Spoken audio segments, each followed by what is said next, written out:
Institutions oftentimes started as families coming together to create business and create opportunity. My story is a little different. I'm somewhat of a serial entrepreneur. Grew up in the construction industry, was formerly trained as a civil engineer, graduated during a recession, and could not find work. So I picked up the tools that was taught to me by my forefathers and uncles. I had my fancy degree collecting dust on the wall, and I went out there and I built a business, a trade course. Huh? Sorry.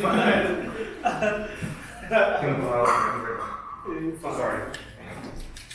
And I started my entrepreneurial journey with a construction company. I ended up coming to the Harlem Business Alliance at the time, and joined this Harlem ecosystem to kind of figure out what that entrepreneurial journey would be like. Fast forward, I ended up working for a major construction company, Turner Construction, and while there, I started working on the innovation teams. And we're trying to solve problems around cost and things like that. Eventually, they decided that they were a 100-year-old construction company, not a technology company. I had a senior VP write my letter of recommendation to MIT. I left Turner, went to MIT for business school, and that's where I launched Tracflo. So I say all that to say that my journey hasn't been this kind of cookie cutter, I did everything the right way. I see myself as a builder first, and construction is, what I'm doing with technology is creating tools for the next generation of builders. So I say all that to say, well, why are we here? You know, and how does that translate? How does it all connect? Well, there are two things at play. So I told you the story of the first-gen American, first-gen college student who grew up around carpenters, got had a fancy education, had to do the work of the tradesmen and the uncles and the forefathers that came before him, worked for major corporations, had to go to graduate school before I really got the shot to do my own thing. And one thing I quickly realized when it comes to technology is that there's a lot of data around access to capital for Black entrepreneurs. Oftentimes, especially in the technology space, I think about 1% of venture capital goes to Black entrepreneurs, and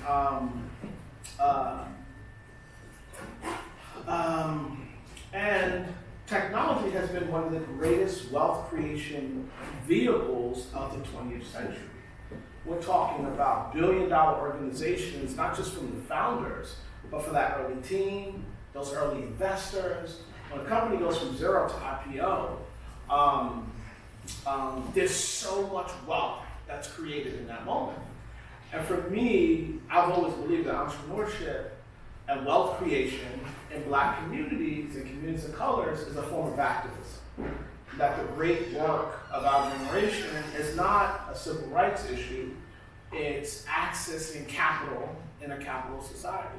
That freedom, part of freedom, I'm sleepy. Part of freedom is the ability to create jobs, create opportunities, create employment opportunities for the people that we love. Now, I gave you this story about great American enterprise and these families. I give you this other story about tech creating this generational wealth, right? Creating this new thing. And so how do those two things intersect? Well, for me, and I'm gonna give Chucky an opportunity to share more, I struggled with the idea that I needed my family to get me to this place on my journey. And we struggled raising capital for a long time, for a while. And it wasn't until I partnered with my wife that things changed for us. So I thought, like, hey, you know what, I'm gonna do this. I'm gonna be this tech CEO, I'm gonna create this wealth, I'm gonna build this construction technology software.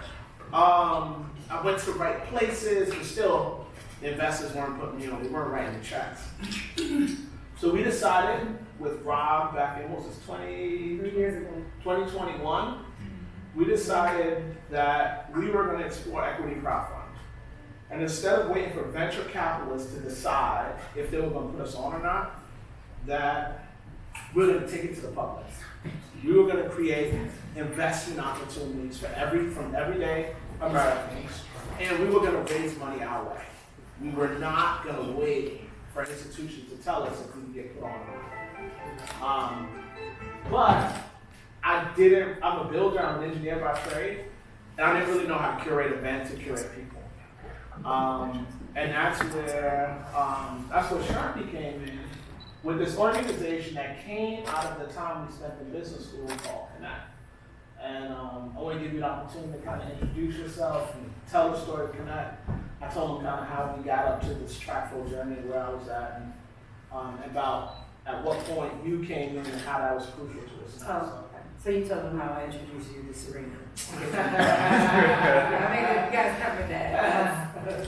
No, but her parts of this, I was just over there, but her parts of it, but I'm Sharpie Khalid. I head up marketing for Tracflo. I also am the founder and CEO of Connect Collab. So essentially, Connect Collab helps people make deep, more intentional connections. I think that a lot of times when we meet people, it's very transactional. It allows you to shoot your shot earlier. It allows you to lead with who you are, with your purpose, instead of what you do. And for some of us who have non-linear careers, my dream job was doing what I needed to do at that particular moment. So started my career as a counselor.